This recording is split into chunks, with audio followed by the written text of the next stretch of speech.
corta, si puede ser en un par de minutos, que cada uno de los colegios presentes nos podáis compartir la experiencia más bonita que habéis vivido, porque hay cosas bonitas, espero, en todo este tiempo de pandemia y de confinamiento, y nos podáis compartir alguna experiencia bonita que hayáis vivido en este tiempo y que podamos hacer un tour, ¿no? 2 minutos cada colegio, si os parece.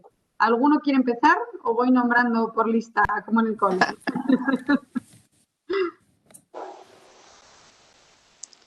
Eu posso começar.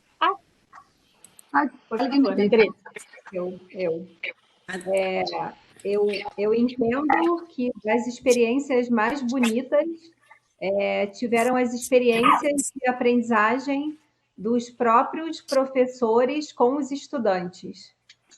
No momento em que começou a pandemia e que a gente teve o desafio do virtual, como os estudantes, junto com os professores, organizaram as primeiras aulas para que eles estivessem juntos aprendendo como lidar com a pandemia, desde como organizar as salas virtuais até fazer registros, e foi um processo muito bonito de aprendizagem coletiva, o próprio uso da tecnologia em conjunto.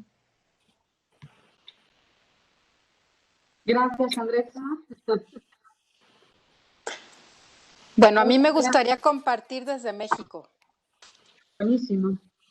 Una de las grandes cosas que he vivido positivamente de la pandemia para acá es sentirme más cerca que nunca de las familias, de la comunidad educativa del Colegio Europeo de México Robert Schuman. Creo que antes nos veían como un ente separado donde sus hijos iban al colegio y sí, ciertamente se permeaba un poco la cultura. Pero hoy en día les puedo decir que tenemos muchísimos eventos con papás porque nuestra propuesta de valor tiene que ver con esa contención emocional que todas las familias necesitamos, no solo los niños y la educación formal, sino también la contención emocional que requerimos con los alumnos, con los maestros, con los papás, y hemos implementado algunos talleres por la tarde que les llamamos tareas de psicopedagogía o con coordinaciones.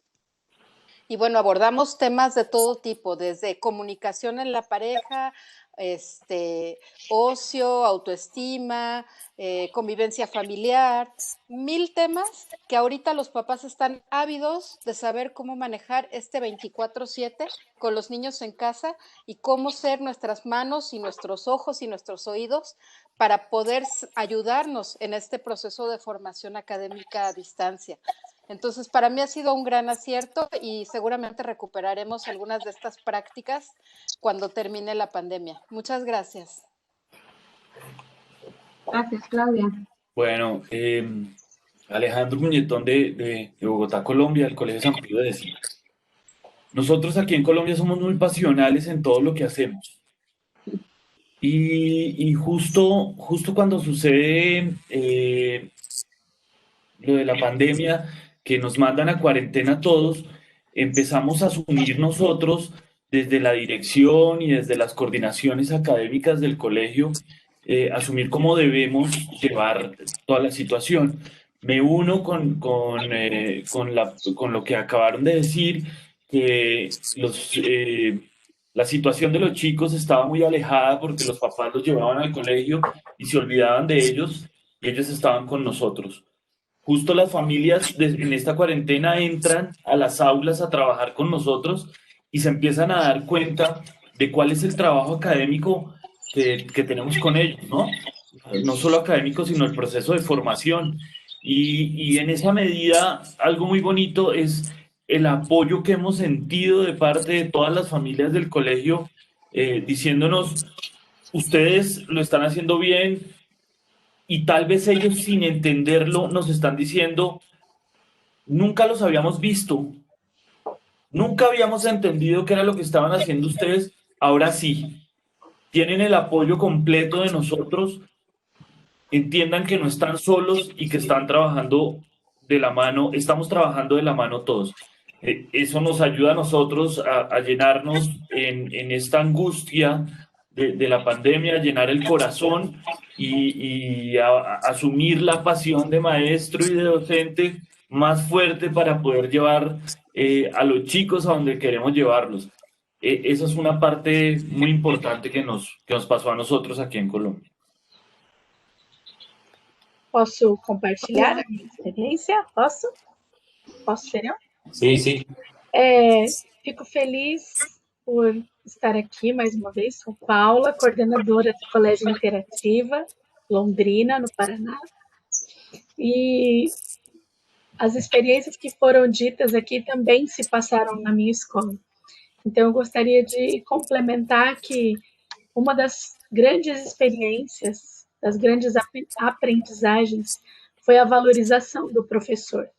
O quanto as famílias entenderam, assumiram, dividiram o papel com o professor e entenderam a importância desse trabalho, quanto não é fácil. Coeducar não é fácil. Trabalhar ao lado dos alunos, ao lado. Não estamos à frente, estamos ao lado. E as famílias se juntaram a nós. Isso foi uma das grandes aprendizagens vividas nesse tempo.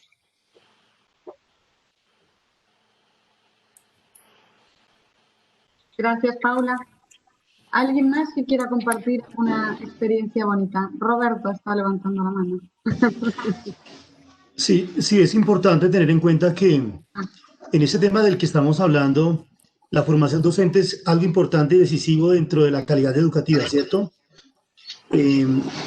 Para mí una experiencia significativa de todo este periodo de pandemia que hemos vivido es la capacidad asertiva de toda la comunidad educativa, niños, padres de familia, maestros y directivos, de adaptarse de manera muy rápida a todo este proceso que estamos adelantando, ¿no? Es ver cómo en un principio empezamos a enfrentar esta pandemia con una educación virtual muy incipiente y muy escasa de recursos, y cómo al cabo de muy poco tiempo de situaciones interesantes en las cuales estaba participando toda la comunidad educativa. Entonces, para mí eso es lo más significativo de la pandemia, ¿no? La capacidad asertiva que hemos tenido durante este periodo, en muy poco tiempo, de adaptarnos a toda esta situación que es compleja para toda la comunidad, ¿sí? Y que ha dado resultados muy positivos y muy favorables para todos. Bueno, Angelina, hola. con la mano. Sí. A mí me gustaría compartir. Hola, buenas tardes.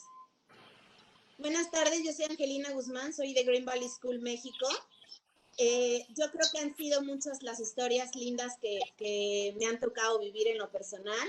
Pertenezco a un colegio en donde obviamente la parte académica es de suma importancia, pero en donde la parte emocional es la cumbre o más alta de la importancia que nosotros le damos a la educación. Y en este tiempo de pandemia, nuestros niños, la verdad, yo creo que ustedes están pasando por lo mismo, pues han caído en momentos de depresión, de tristeza, de angustia, de desesperación, de frustración, y yo quiero decirles que en lo personal yo siempre estoy con los niños, actitud, siempre tengan buena actitud, sonrían, estén felices, todo depende del ánimo que le pongan hoy a la vida, siempre estoy encima de ellos y de repente me hacen como cara de, ay, la Miss ya va a empezar. Y en una ocasión me conecto a clase, justamente fue la semana pasada, y todos mis alumnos estaban disfrazados de fantasmas, todos. Y al mismo tiempo empezaron a gritar como si me espantaran, y a mí de verdad, o sea, fue un momento en el que dije, ha funcionado. Tanta terapia de sonrían, tengan ánimo, hagan cosas divertidas, de ver cómo ellos mismos se pusieron de acuerdo. Estoy hablando de un grupo de 20 niños, todos y absolutamente todos se pusieron de acuerdo y me encantó. Creo que ha sido una de las experiencias más lindas, porque es cuando te das cuenta que como docente, si tú pones una actitud positiva, alegre, amena, de alguna manera también la contagias, a pesar de ser a través de una pantalla. Yo quería decir algo. A mí me pasó cuando empezó la pandemia, o sea, me parecía que en realidad lo que hace esta situación que está atravesando el mundo es poner blanco sobre negro lo que en realidad estaba. Y eso de poner blanco sobre negro lo que estaba, o sea, esta realidad que se presenta de manera intempestiva en nuestra vida sin darnos cuenta, quizás lo que hace es quitarnos las caretas de algunas cosas que veníamos haciendo antes. Y el primer trabajo sentí que fue conmigo, y de preguntarme, bueno, ¿qué tengo que ver yo con esto y qué respuesta voy a dar? Y al final darle a esta situación un sentido. Me parece que ese fue el primer trabajo, y de lo cual estoy muy agradecido. Y también es el mismo trabajo que hicimos con las escuelas, o sea, qué sentido tenía lo que veníamos haciendo, y muchas cosas que veníamos repitiendo por costumbre, porque el tren nos llevaba para ahí y la inercia te dejaba en ese lugar. Como práctica educativa fue replantearse si tenía sentido o no, y eso me parece que es muy valioso, y ese trabajo lo hicimos como institución, y en algún momento, desde los primeros tiempos, tuvimos como la intuición de que era el momento de poner aquella escuela que soñaba, que por ahí nos animábamos a irrumpir porque es difícil, porque había como creado modalidades. En el primer momento se nos creó el momento de hacerlo. Y entonces una de las cosas más lindas fue pensar con toda la comunidad educativa desde el momento uno qué tiene que quedar y qué va a permanecer, ¿no? Y es el trabajo que seguimos haciendo. Creo que esta pandemia es un gran desafío, quizás no tanto por el presente, sino de este presente que hemos descubierto que va a quedar, ¿no? Y me parece que es una de las cosas más lindas que pasaron. Ok, muy buenos días, buenas tardes a todos los que nos ven. Para mí es un gusto poder estar hoy acá, Colegio El Valle de Quetzaltenango de Guatemala. Pues la verdad que para nosotros fue un gran reto. Creo que esto nos vino a mover. De la noche a la mañana había que aprender un montón de cosas. Sin embargo, creo que la mayor experiencia fue el poder estrechar esos brazos de trabajo, de esfuerzo, de dedicación, unirnos realmente a una visión, y eso lo logramos gracias al trabajo en equipo. La verdad es que tenemos un equipo muy bueno de personas que creo que era el momento de salir a relucir aquel liderazgo, todas aquellas capacitaciones que se han venido dando y que al final pues teníamos que resolver paso a paso cada reto que venía. Entonces realmente para nosotros ha sido una experiencia muy bonita el poder saber que no estamos solos, sino que trabajamos en conjunto. Pudimos también tener un acercamiento con los padres de familia. Hoy podemos decir, los conocemos un poquito más. Entonces creo que esa fue una de las mejores experiencias, el poder sentir que somos una institución donde todo el recurso humano tiene un gran valor. Muchas gracias.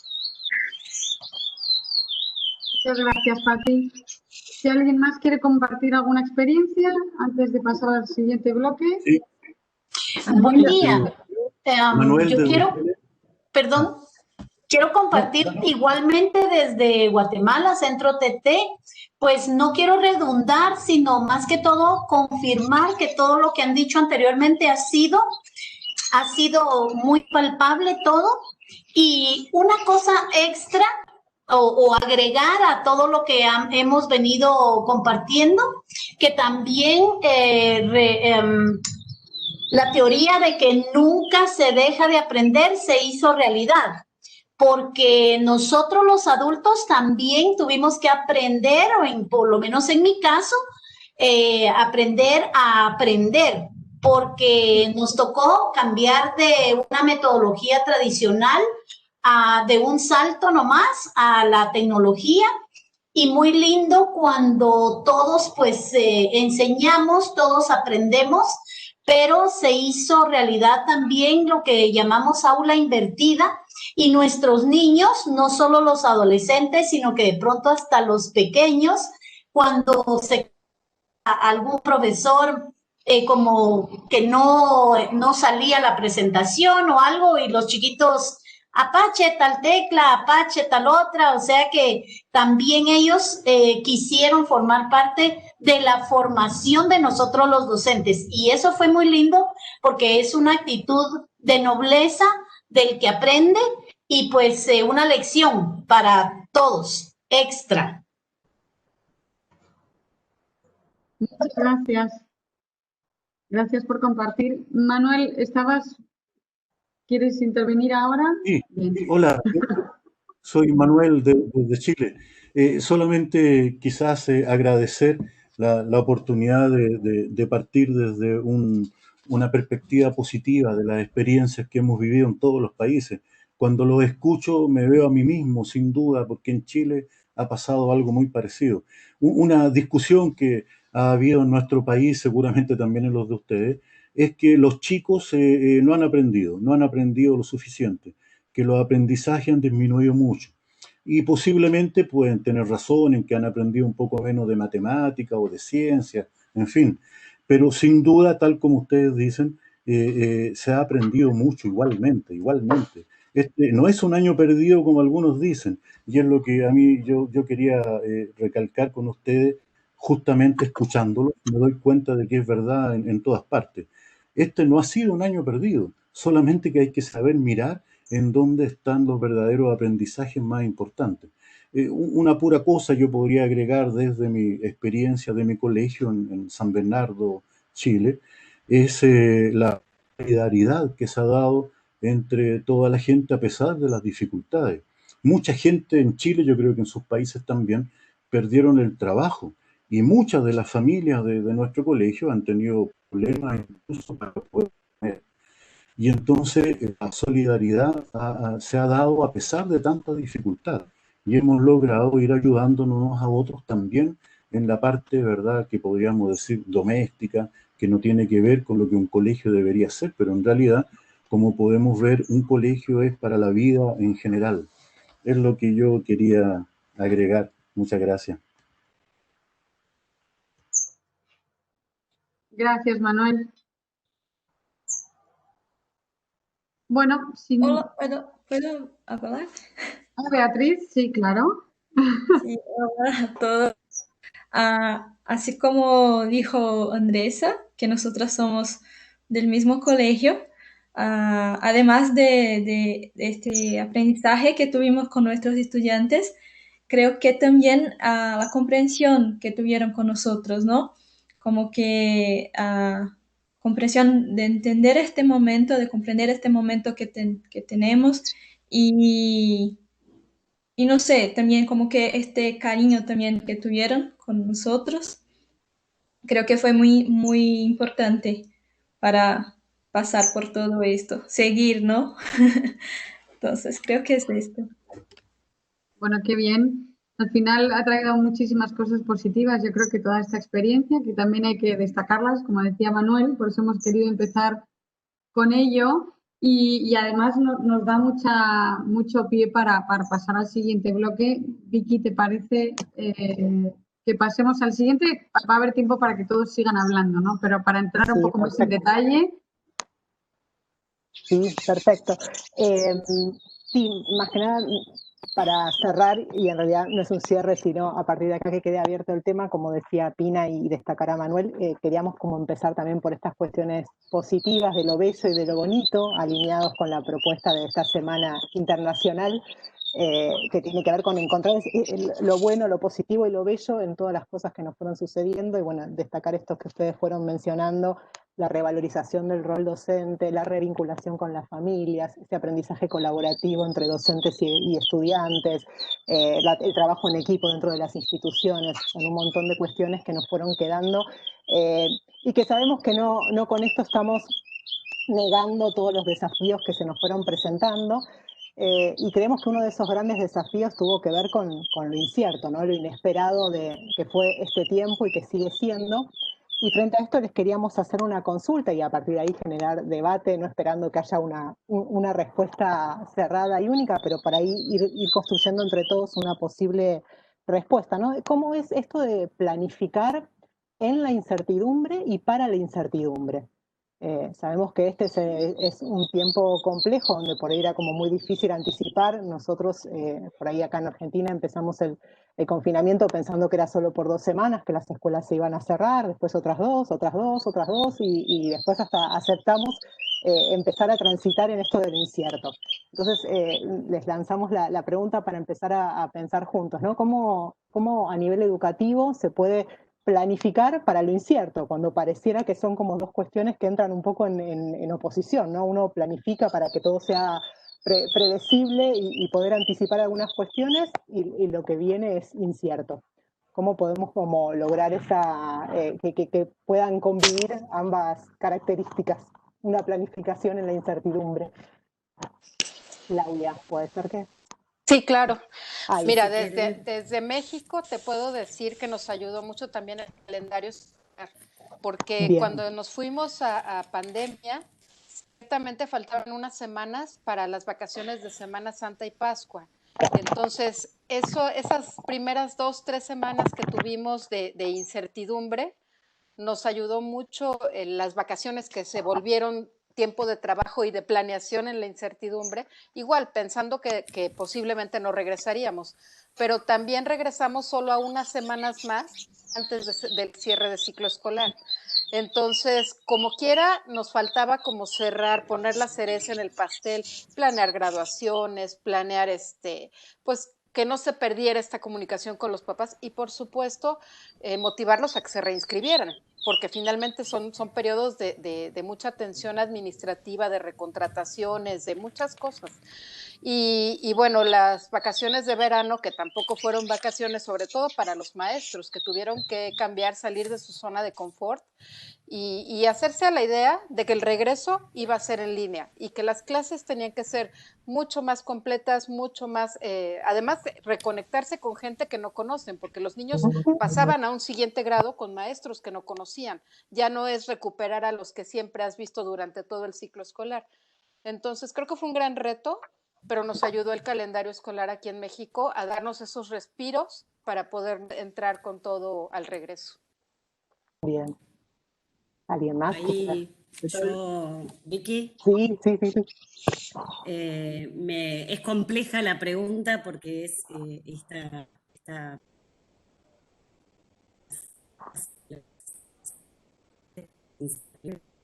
Lu, tenés poca señal, poco... ¿Se escucha poco? Ahí sí, cámara? Ahí se escucha mejor. Ahí se escucha mejor. Que esta paradoja entre la incertidumbre y la certeza, o cómo planificar en la incertidumbre, siempre la tarea del educador es una tarea a un largo plazo. El resultado de nuestro trabajo lo vemos cuando un egresado pasaron 15 años y vuelve a recuperar algo valioso. Creo que lo inmediato tiene que ver con la certidumbre de esa planificación, de esa tarea cotidiana, pero que hay algo de que la tarea de docente tiene que ver con una promesa, con apostar a una construcción de futuro, y que ese futuro en cada sujeto y en cada estudiante va a tener una construcción diferente. Entonces quizás creo que en este tiempo de incertidumbre tenemos incertidumbre en relación al contexto, a las formas, a los modos, pero creo que los educadores tenemos la certeza de lo que es educar y de lo que queremos lograr. Uno de los aprendizajes de este tiempo fue: no podemos estar en la escuela, pero aprendimos que seguimos siendo escuela. Entonces, abrazarse a esa identidad institucional genera certeza. Tenemos la certeza de lo comunitario, del trabajo cooperativo, de que nuestra tarea es educar. Nos cambiarán los escenarios, los canales, pero ahí, aún en el contexto adverso, creo que hay una certeza, un norte que ordena los contextos desafiantes, pero al menos hay incertidumbre, pero hay certeza en relación a la tarea. Me encanta, y aferrarnos por ahí a esas certezas, a eso que siempre sabemos. Y me encantó, déjame decirte, Lucila, esto de estar en la escuela, hacer escuela y empezar a sentirnos en esencia y en identidad parte de la escuela, me parece encantador, y me parece que es una de las cuestiones también que pudimos terminar de entender y hacer carne en este tiempo. ¿Alguien de algún otro colegio que nos quiera compartir esta esta experiencia, si no podemos pasar ya como más en... Ahí está Freddy y Juan Ramón, yo te ayudo. Tengo Sí, poca señal, buenas. pero te ayudo, Vicky, con los que levantan la mano. Gracias. ¿Quién toma la palabra? Juan Ramón. Buenos días a todos. Buenos días, Juan Ramón. En España ya buenas noches casi. Buenas noches. Muy rápido sobre esta pregunta. Para nosotros la experiencia educativa es precisamente esto. Es afrontar la incertidumbre, porque la vida es una aventura, es decir, la vida es un misterio en la cual no podemos definir casi nada previamente. Y esta situación de pandemia, lejos de ser un inconveniente, es una ocasión privilegiada precisamente para esto. Decía Oscar Wilde, creo recordar, las cosas más importantes de la vida no se enseñan, sino que se encuentran. Por tanto, la experiencia educativa, cómo favorecer que uno encuentre algo sólido, pase lo que pase, porque aunque uno sea un joven, empieza a ver que lo que tenía planificado es relativo, es una ayuda, y que cada día es una sorpresa continua. Por tanto, la educación es la posibilidad de aventurarse en la vida sabiendo que es un misterio, que es algo que sorprende, y de una manera, en este caso, descomunal. El problema, y con eso termino, el problema es si el adulto, el maestro, tiene una certeza con la que se pone delante de esa aventura. Porque ahora esta situación tan imponente nos puede hacer pensar que otras veces lo tenemos más controlado, pero a menos que uno mire con una mínima sencillez la vida, se da cuenta de que tienes controlado parte, crees, pero no es posible definir todo lo que te va a suceder en la vida, cómo van a ser las cosas, las relaciones, los proyectos, las amistades, los afectos, la cuestión social, las inversiones económicas. En cambio, lo que sí demanda la educación es que los adultos, los profesores, los padres en las familias, tengamos una certeza con la que te pones delante de la realidad, delante de las cosas, delante de la vida, para atravesarla con unos puntos firmes que te hacen entender y ser tú mismo. Yo creo que este es el desafío más importante que tenemos todos en la educación. Ahora, de esta manera tan imponente, parece que florece o que es más potente el reclamo, pero siempre toda experiencia educativa a lo que reclama es qué ofrecemos a las nuevas generaciones para que atraviesen la aventura de la vida con puntos firmes y no tengan miedo a afrontar la realidad, porque la realidad siempre es una aventura y el peligro más grande que tenemos ahora es que nos repleguemos y nos quedemos como encogidos para proteger nuestra pequeña parcela, nuestro huerto. Entonces no nos educamos, simplemente resistimos. Y educar es que lo humano aflore con la mayor fecundidad posible. Qué hermoso. Muchas gracias, Juan Ramón. Muchas gracias.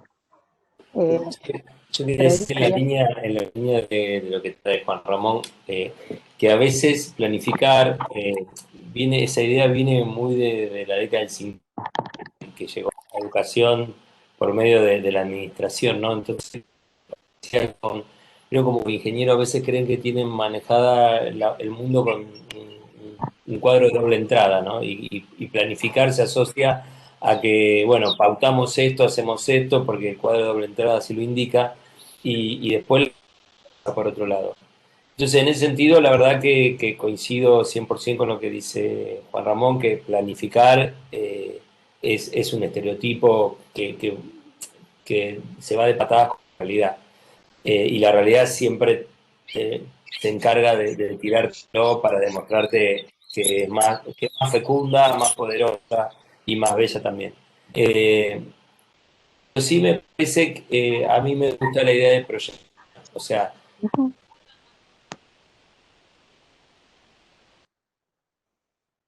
sabiendo que el poder de la realidad y de lo que ocurre es otro, pero creo que ese proyecto en Cuaderno Borrador, esa idea de marcar cuáles son nuestros puntos firmes, de hacia dónde vamos a ir, de lo que queremos, de qué soñamos, de qué queremos que pase, de más allá de la realidad empezar a ver qué está ocurriendo y reflexionar sobre eso y repensar sobre eso, cómo actuar y cómo proponer una hipótesis y contrastar esa hipótesis con lo que ocurre, me parece que es valioso. Digamos, nosotros cuando empezó la pandemia como institución, lo vimos como una gran oportunidad. La verdad que del primer momento a nosotros nos agarró bastante difícil porque fue en el arranque de clase. Tuvimos una sola semana de clases y habíamos planificado otro año, la verdad, porque imaginamos que la pandemia nos iba a pegar en julio, no en marzo.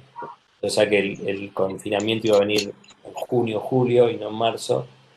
Pero, sin embargo, cuando vimos que la realidad cambiaba, enseguida armamos un proyecto que cambiando, pero ese proyecto que nos permite a un hacia un camino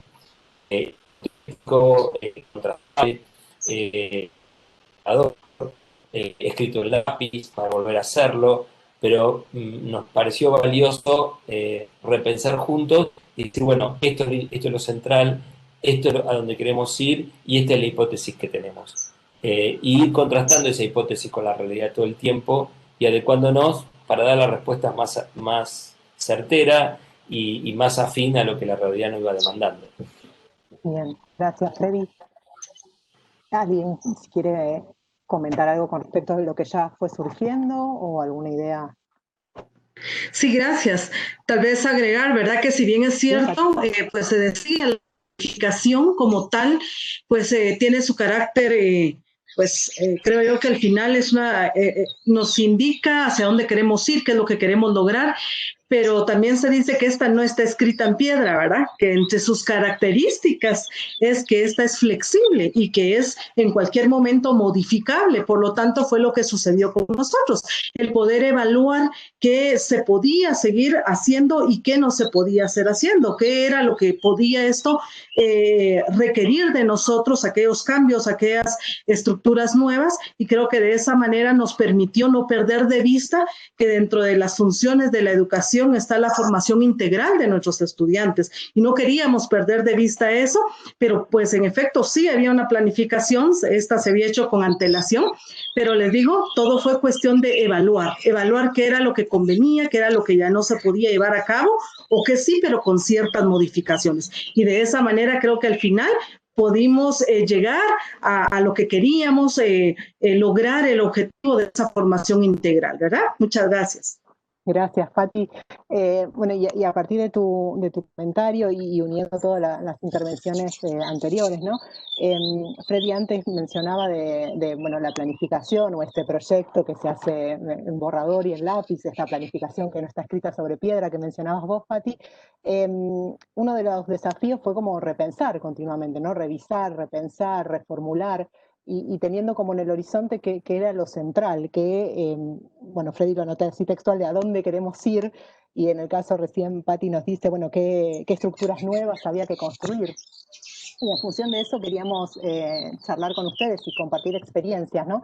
Se escuchó mucho en muchos ámbitos y en distintos sistemas públicos, ¿no? Educativos con respecto a la necesidad de priorizar contenidos, de revisar metodologías, de realizar un recorte curricular para priorizar determinados aprendizajes, y en función de eso queríamos que nos compartieran a partir de su experiencia cuáles serían esos puntos que les pareció importante priorizar en este contexto, que seguramente tiene que ver con la historia previa y en función de este contexto como que dejó en evidencia algunas cosas que uno ya venía pensando.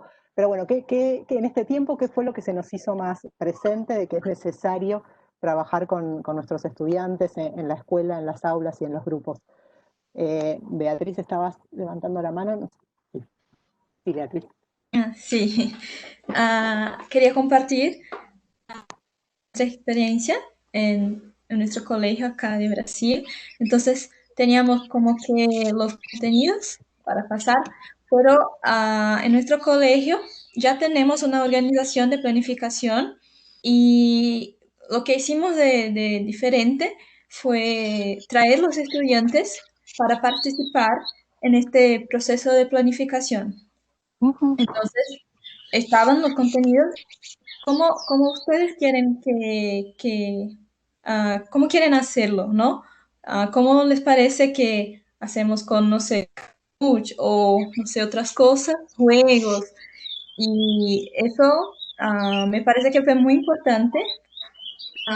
Yo, así como la experiencia de diversas formas, ¿no? Entonces, esto para mí fue lo que hizo toda la diferencia. Bien. Beatriz, ¿te referís a sumar la voz de los estudiantes tanto en la selección de qué sería prioritario aprender y en el cómo? O sea, en ambas cuestiones, los contenidos y la metodología. Sí, nosotros los maestros tuvimos conversaciones, charlas, para saber lo que es fundamental para que ellos tengan. Y después compartimos con los estudiantes y les preguntamos qué les parece, cómo quieren hacerlo, esas cosas. Bien, bien, linda experiencia. Me imagino, si nos puedes contar cómo se sintieron los estudiantes cuando eran consultados por esto. No sé si era una práctica que ustedes tenían ya instalada dentro de la institución o fue algo nuevo, pero ¿qué pudieron percibir de cómo lo tomaron los estudiantes? Sí, de primera fue como que, no sabemos, pero después, ahora ya lo hacen como que así, mucho mejor que nosotros, los maestros, ¿no? Porque ellos saben como que ellos aprenden mejor. Entonces, ahora es muy fácil, ¿no? Entonces, como que nosotros aprendimos con ellos. Qué bueno, Los maestros. una práctica que seguramente por ahí quede ya instalada. Sí, sí. Bueno, ¿alguna otra experiencia sobre este recorte curricular? En algunos casos escuchamos inclusive hablar de revolución curricular. Andressa? Sim, nós estamos num processo de construção de currículo a partir da nova base curricular nacional do Brasil, que ficou pronta em 2019, e nós temos uma cultura de dados, de análise de resultados, e a partir desses resultados, os planejamentos foram feitos por turma. Então, uma turma, se eu tenho 3 turmas com a mesma idade, passaram a ter 3 planejamentos diferentes. E isso fez com que o professor tivesse que mudar muito a maneira dele pensar, porque ele não podia mais dar a mesma aula para as 3 turmas.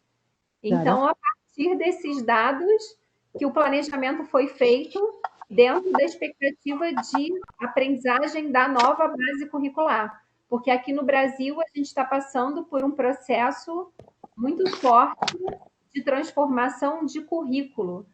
A gente tem 3 anos, até 2023, para implementar a nova base curricular nacional. Então, junto com a pandemia, a gente começou esse ano nesse processo de implementação da base. Então, El año perfecto. O ano perfeito. Foi tudo junto, né? Para revisar e para reconstruir. Exatamente. E aí foi muito interessante, porque a sensação é que, pela primeira vez, o professor teve que planejar duas, três aulas diferentes para a mesma série. Porque quando a gente pegava o resultado dos simulados, que a gente chama aqui de simulado, das provas diagnósticas, as turmas precisavam trabalhar com coisas diferentes. E essa apropriação de reflexão dos estudantes apoiou muito para que a gente conectasse os estudantes com a aprendizagem.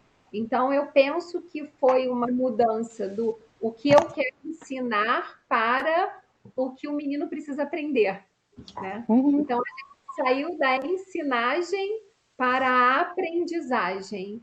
E quando a gente pensa uma proposta curricular que trabalha com avaliação diagnóstica, isso também apoia muito nesse processo, né?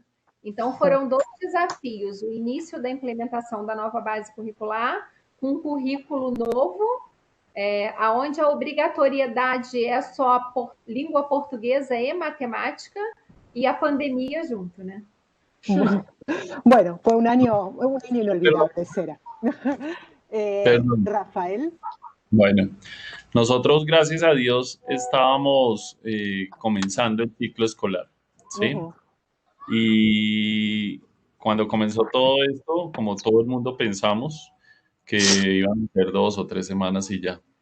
Y ya cuando nos dimos cuenta de la dimensión de lo que nos estaba sucediendo, antes de priorizar los contenidos o cualquier otra cosa, lo que teníamos que era adaptarnos a la nueva realidad. Eso era lo que teníamos que hacer. Y poder tener ocupados a los niños todo el tiempo. En muchas partes solo trabajaban, por ejemplo, aquí los horarios normales son de 7:30 a 5 de la tarde. Y trabajaban de 7:30 a 9. Nosotros lo que hicimos fue tratar de ocupar a los niños durante todo el tiempo, con sus pausas activas para que no se cansaran, y adaptar lo que teníamos presencialmente a la virtualidad. Y antes de preguntarle a los papás o a los niños cómo les gustaría que fuera, nosotros lo adaptamos y les propusimos la idea y les dijimos, mire, va a ser de esta forma, vamos a tratar todo así, las tareas van a ser diferentes, ahora todo es mucho más flexible, no vamos a tener en cuenta tanto las tareas o los trabajos que hagan los niños, sino vamos a tener más en cuenta la participación, la actitud de los niños en estas clases. Eso fue lo que hicimos y el resultado ha sido excelente. Ya estamos terminando ciclo nosotros, nos quedan 20 días y el resultado con los chicos ha sido impresionante. A mí me parece terrible y me ha parecido terrible. Estos niños son unos guerreros y unos, como decimos aquí en Colombia, unos duros. Aprender álgebra virtualmente. Sí, Eso la verdad que te ¿cómo llevan muchos de los aplausos. Y los profesores se han reinventado tanto que lo han logrado y han hecho de todo lo imaginable para poder llegar a estos niños y para que puedan entender todo esto. Y sostener el vínculo. Que los niños, las niñas y los adolescentes eran nativos virtuales y eso es mentira. Porque es que resulta que los chicos únicamente se limitan a las redes sociales. Y entonces ya decimos, no, es que estos niños, como decimos acá, nacieron con un chip en la cabeza y ya ellos manejan todo perfectamente. Claro, perfectamente saben entrar a Face, perfectamente saben entrar a Instagram, a Twitter, a todas esas redes sociales nuevas que hay, que yo creo que me quedé en el Facebook y tengo que empezar a avanzar en eso. Y ellos es eso nomás. Entonces uno no les puede decir a ellos cómo les parece, sino uno tiene que seguramente en cierto modo imponerse y decir lo que vamos a hacer para que ellos sepan quién los está guiando y cómo se están llevando. Y ocupar el tiempo es lo más importante, que tengan ocupado todo el tiempo con sus pausas activas, generando también, nosotros hicimos algo con la orientadora del colegio, que fue muy bueno, eso no estaba dentro de la planeación y lo hicimos, unos recreos virtuales los llamamos.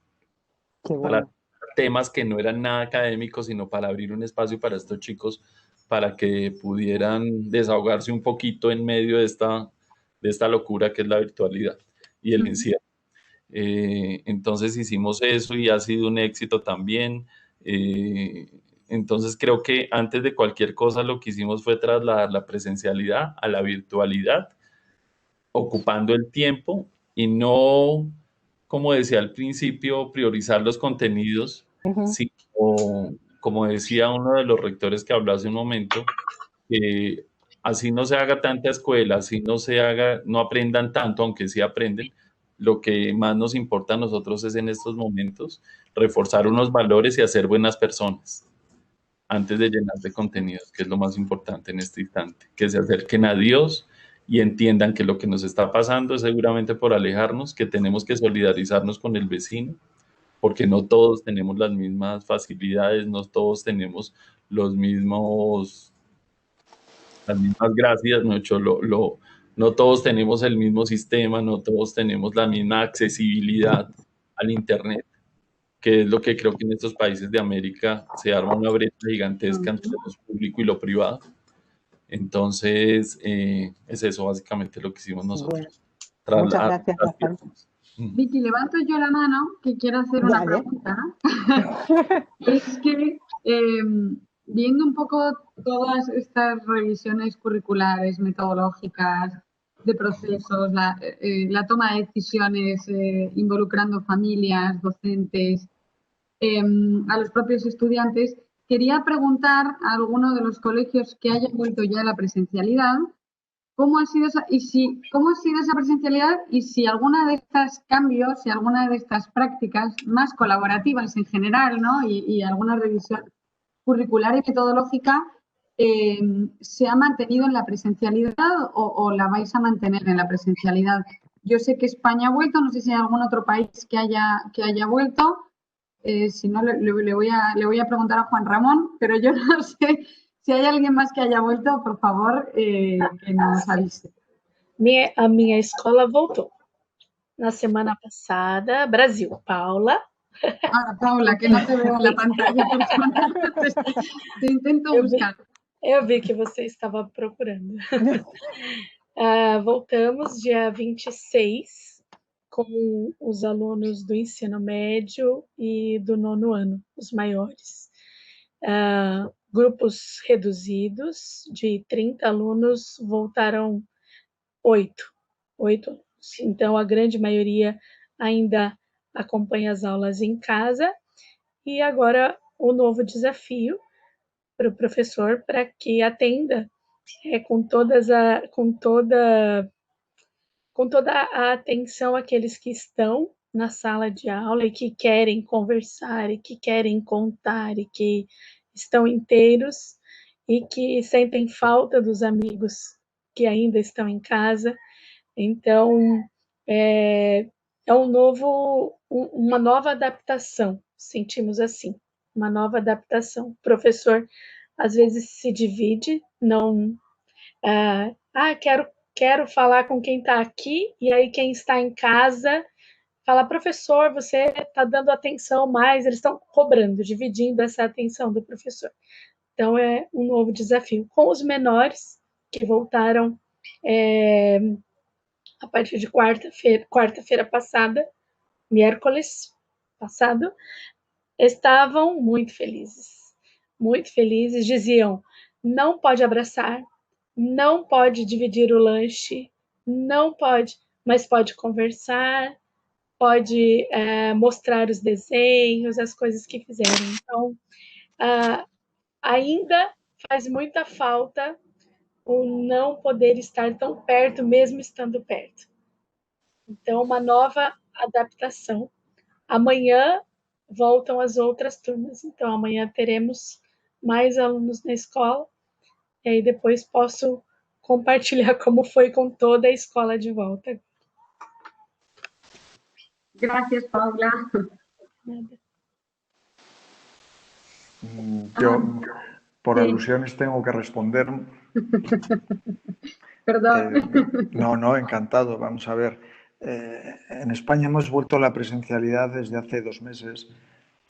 Bien es cierto que en muchas escuelas, sobre todo de ámbito estatal y en la universidad, en los cursos superiores, lógicamente la universidad y los superiores de la secundaria, la presencialidad es alternativa. En nuestra escuela y en otras de un perfil similar hemos apostado por intentar una presencialidad total, con una serie de restricciones organizativas. Hemos reducido los grupos a 20 alumnos como máximo, se han tenido que implementar nuevos espacios para realizar como aulas, etc. Pero es evidente que la presencialidad es un bien en la escuela. Los alumnos están encantados y desean ver a sus compañeros y aprender juntos, porque la escuela y el aprender es un recorrido de construcción humana comunitario. Siempre decimos que quien educa es un pueblo, educa una sociedad. Por tanto, si no, pondríamos tutoriales en Internet y cada uno se lo descargaría, que este es el gran peligro que hay. En cuanto a la metodología, es cierto que este choque tan profundo que ha tenido que activarse en algunas escuelas con la enseñanza online, ha generado, por ejemplo, una mayor autonomía en los alumnos, una capacidad de organización que estaba obligado y de orden, una dependencia mayor de otros compañeros, pero es evidente que eso no es algo que se circunscribe solo a la enseñanza online. Tenía que estar antes, a esto quizás lo ha potenciado y tiene que prolongarse ahora, pero no como una alternativa, porque lo que identifica, y con esto ya finalizo, la calidad educativa de una escuela es la relación educativa que se establece entre el maestro o la comunidad educativa, porque también hay una cultura de centro que educa, y los alumnos. En ese sentido, la pandemia y el aprendizaje online no lo elimina. Tiene una serie de límites, pero no lo elimina. Y el punto esencial es salvaguardar esa relación educativa, porque como tú planificas, por ejemplo, los contenidos, cómo haces que se haga ese recorrido, aunque estés aislado en tu casa, estás pensando en el alumno. Y el alumno identifica, porque no son tontos, que tú estás pensando en él, que estás organizando las cosas con un objetivo, con una relación que es la que construye. Este es el gran desafío. Sea presencialmente o sea online, no tenemos bajo ningún concepto que reducir esta relación educativa. Es el tesoro de una escuela. No quiero extenderme. Bueno, muchas gracias, Juan Ramón.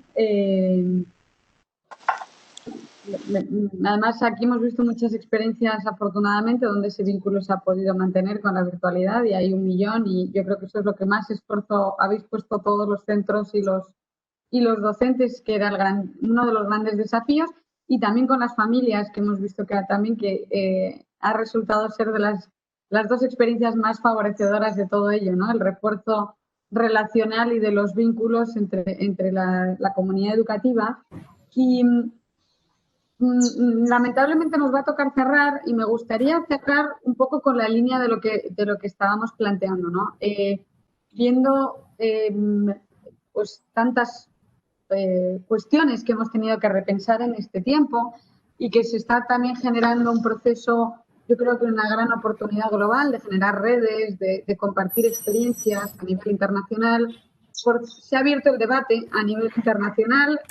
Yo creo que el debate educativo ha ganado posiciones en la agenda, o esperemos que gane posiciones en la agenda política, pero a modo de cierre sí que nos gustaría, Vicky, a mí preguntaros de todas estas experiencias y aprendizajes, que además yo creo que gran parte del cambio está sucediendo, por supuesto, en los colegios y motivado por los docentes, y que eso hoy tiene una oportunidad de trascender, ¿no? y de llegar a políticas públicas.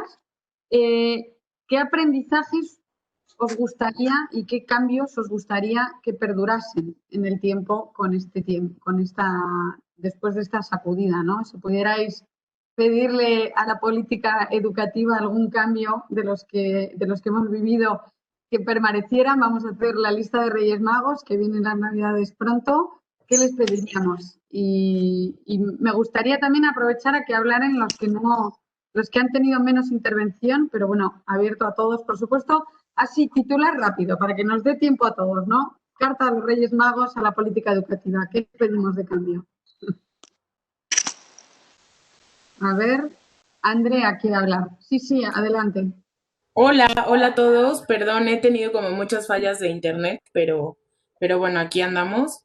Creo que yo algo que mantendría serían los horarios tan holgados para, sobre todo los chavos de secundaria, o sea, que no entren tan temprano ni salgan tan tarde. Creo que eso les ayuda, les favorece. Entonces, a lo mejor, pues sería como muy bueno que se pudieran mantener un poco los horarios, que no fueran tan invasivos para ellos. Eso creo que ha ayudado mucho, que descansen bien y que lleguen como con mucha pila cargada para hacer actividades como más divertidas, ¿no? Pero bueno, gracias a todos y de verdad un gusto estar aquí. Gracias, Andrea. Le voy a preguntar a Manuel de Chile, que hace tiempo que no le oímos. A ver si nos puede pasar Pina Manuel ha tenido un pequeño problema con la conexión, me avisó recién, así que... No, pues no preguntamos a Manuel, preguntamos a alguien más, preguntamos, por ejemplo, a Luis, yo también hace tiempo que no lo escucho, pero vamos a hablar, me parece que como cierre de Reyes Magos, ¿quién quiere hacer? Oye, yo quisiera compartir. Soy Vero. Es que hay mucha gente en la pantalla. Ahora te veo, Vero, sí. Ok. Mira, la verdad es que si yo pudiera, algo que me ha encantado de la pandemia es el reposicionamiento que hemos tenido la docencia. Para mí eso ha sido muy valioso y creo que eso es algo que me gustaría que se mantuviera. Este proceso empático que los padres han podido hoy tener con nosotros, en donde han podido darse cuenta todo el trabajo que hay atrás de un día de clases, ¿no? Eso es algo con lo que yo quisiera quedarme, no solamente por los propios padres, también por nuestros propios alumnos, el que valoren todo lo que se hace, todo lo que implica el día a día y lo que hoy se está haciendo, porque creo que hoy todos los que estamos aquí reunidos hemos dado mucho más de lo que pudimos haber nosotros mismos pensado. No solo ha sido nuestro tiempo, no solo ha sido nuestras familias, no solo ha sido nuestros hogares, hemos dado muchísimas cosas más que hoy han hecho posible que sigamos y que estemos esperanzados y que estemos motivados de seguir adelante. Entonces yo me quedaría con esa parte y con la parte de la solidaridad entre docentes. Creo que también eso ha sido maravilloso, ver cómo nos hemos abierto a compartir, porque unos éramos más hábiles en unas cosas y otros no lo éramos tanto.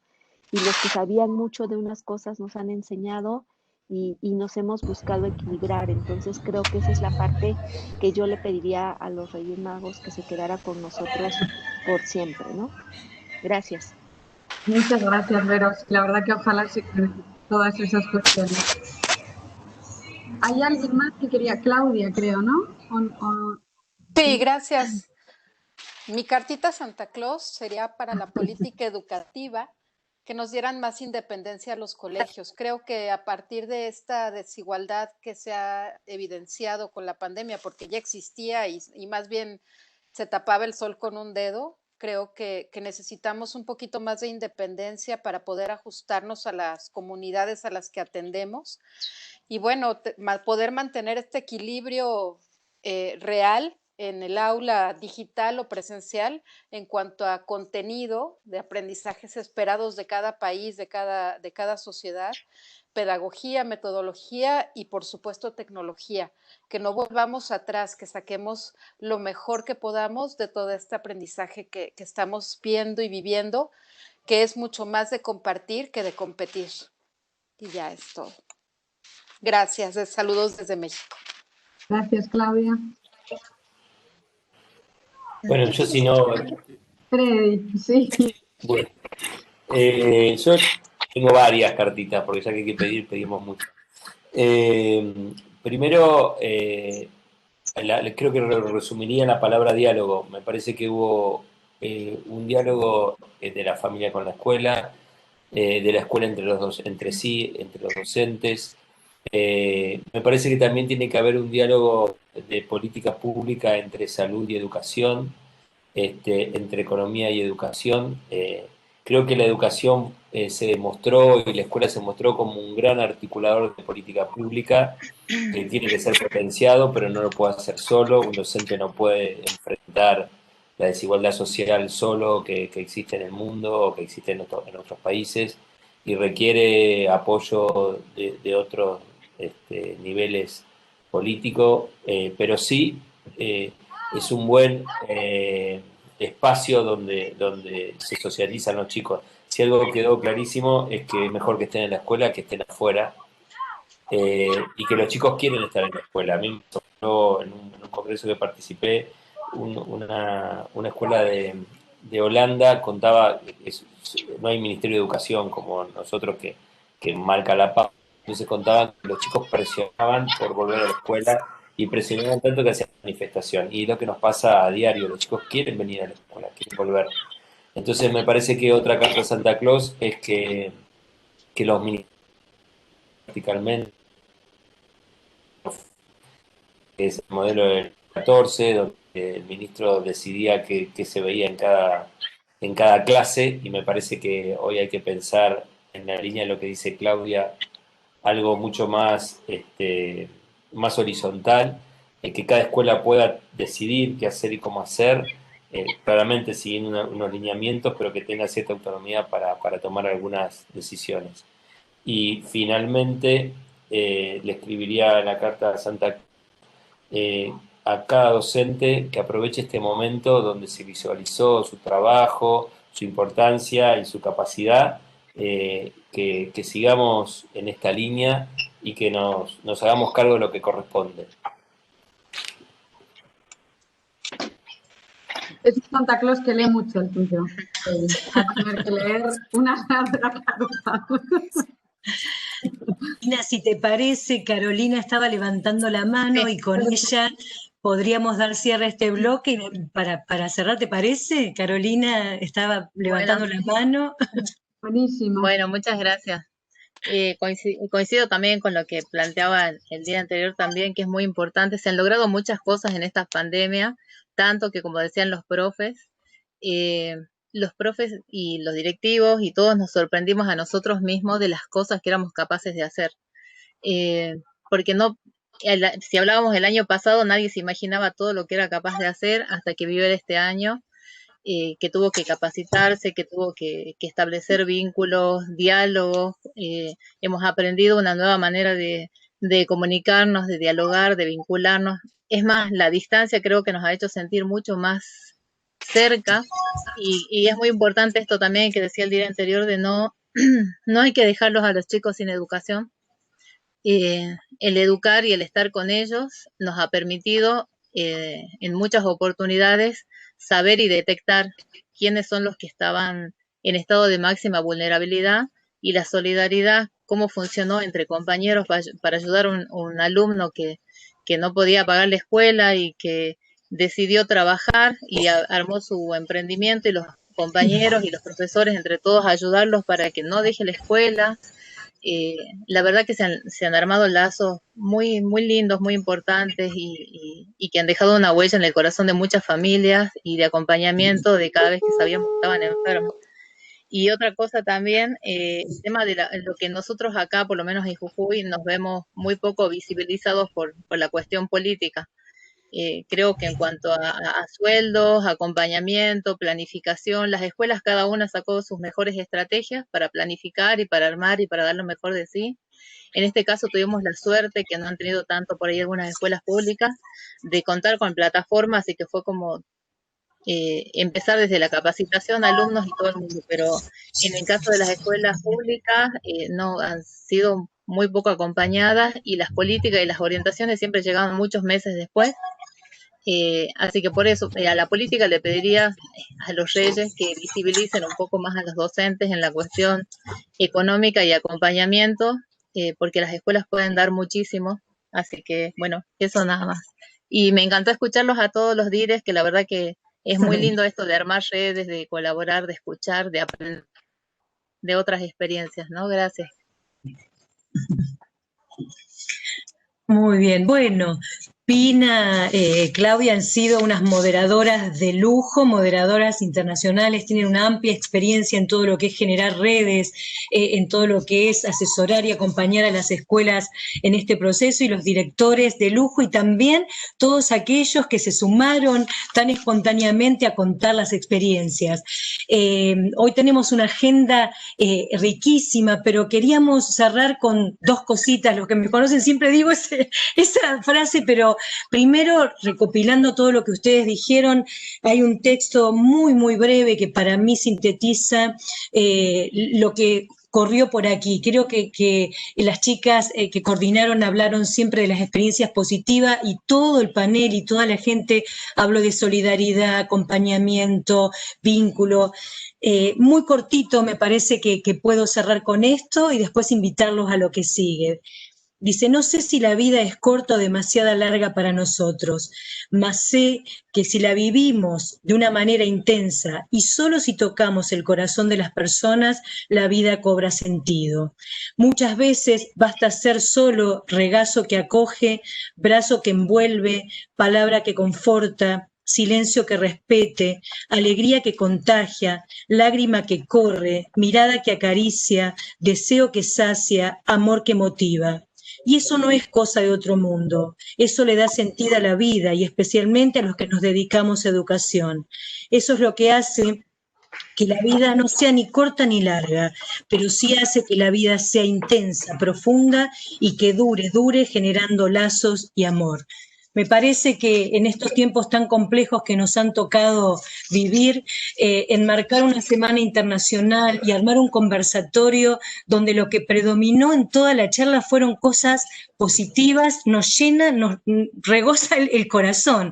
Sí, a veces venimos acostumbrados en Argentina que cuando se habla de educación siempre hacemos diagnósticos nefastos. Bueno, me parece que en el conversatorio de hoy, con la realidad más dura que azotó a todo el mundo, salió la esperanza, salió todo lo mejor, que ese sea el espíritu, ¿sí? Ese era el deseo de la Semana Internacional, encontrar lo bello que habita en nosotros, y creo que si en los ámbitos donde estamos los educadores eso no está, no sé dónde puede ser. Así que muchísimas gracias, Pina, Claudia, por ser nuestras moderadoras, muchísimas gracias a este equipo hermoso de directores de todo el mundo que aquí están, y a todos los oyentes que se sumaron en este día tan agitado.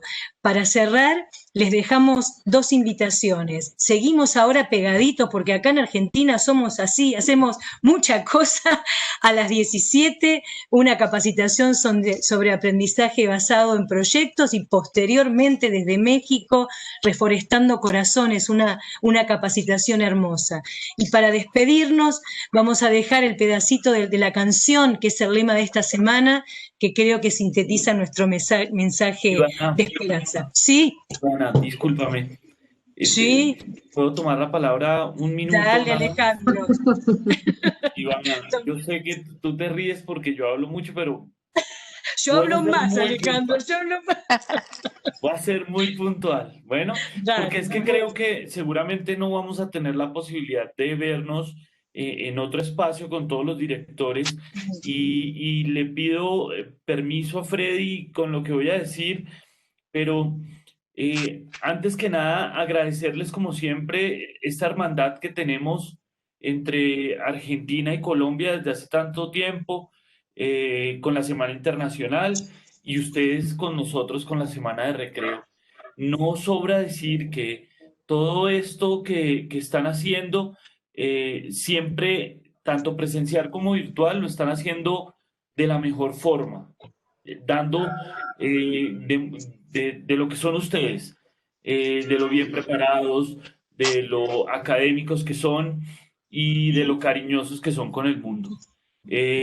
Yo, pidiéndole permiso a Freddy, que yo no le había dicho nada, pero lo voy a hacer, es a todos los colegios que no conocíamos nosotros y que estamos aquí haciendo parte de la Semana Internacional, es también poderlos invitar a la semana de nosotros internacional, que se llama Recreo Latinoamérica.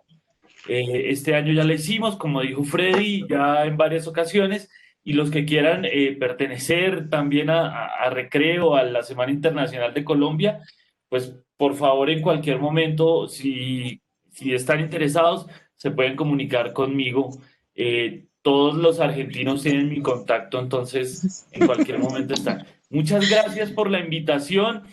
Un beso gigantesco a todas las argentinas y un abrazo gigantesco a todos los argentinos. Y muchas gracias por todo. Bueno, discúlpenme abusar del espacio.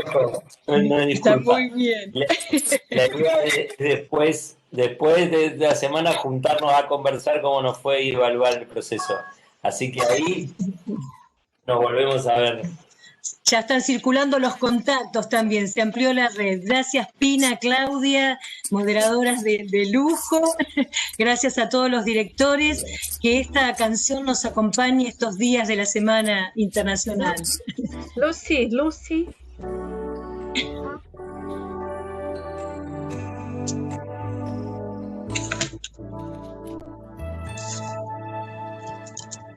me quieres.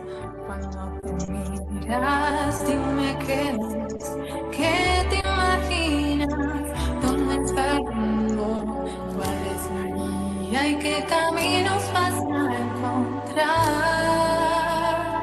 Dime qué encuentras cuando te buscas, dime qué buscas cuando te ocultas, qué es lo real, qué es lo imposible, nuevas formas de mirar. Mírate bien, mira quién eres, quién quieres ser. Solo canta tu canción, dime qué ves, dime qué quieres ver, puedes brillar, con la luz en tu interior. Veo un mundo, veo las formas, veo despertar. No te escondas, busca siempre y te encontrarás en este mundo.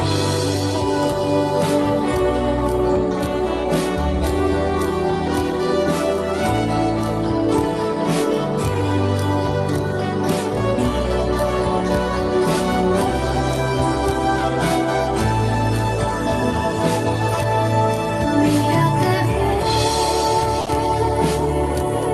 mira quién eres,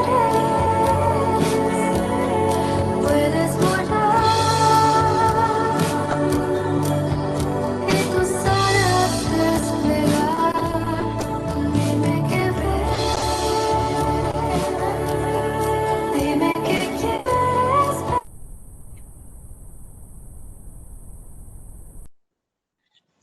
Bueno, muchísimas gracias. No sé si se quedan, porque ya se quedan acá instalados para la próxima charla. O bueno, les agradecemos a los directores que formaron parte del panel, ¿sí? Y a todos. El que quiere y desee salir sabe que si mueve el mouse y toca la crucecita roja, con eso sale. Y a los que se quieren seguir quedando,